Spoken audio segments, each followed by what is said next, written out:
हवामान खात्याच्या अंदाजाला मान देऊन आहे ना पावसाने एकदम बरोबर कार्यक्रम केला. आपण निघालो होतो मळ्यात, पण आपल्याला पवन शेटने आवाज दिला. त्याच्यामुळे पुढं जाऊन बघितलं तर त्याने हात पुढं केला. डायरेक्ट जांभळं दिल खुश करून टाकलं.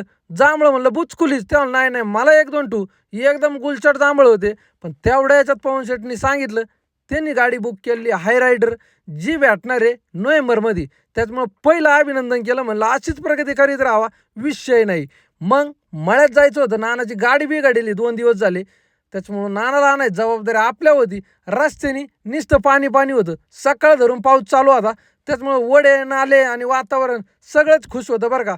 तळ्याला बी पाणी यायला सुरुवात झाली होती. कारण काय, वडे वाहत होते. आणि माझा अंदाज काय, वडे वाहिले म्हणजे तळं भरणार बरं का. विषय नाही ना, अंदाजच असा असतो. पण तेवढ्याच्यात आपल्याला गाडी चमकली पुढून. म्हणलं वा वा वा वा, कोणीतरी काम आपलं ऐकलंय बरं का.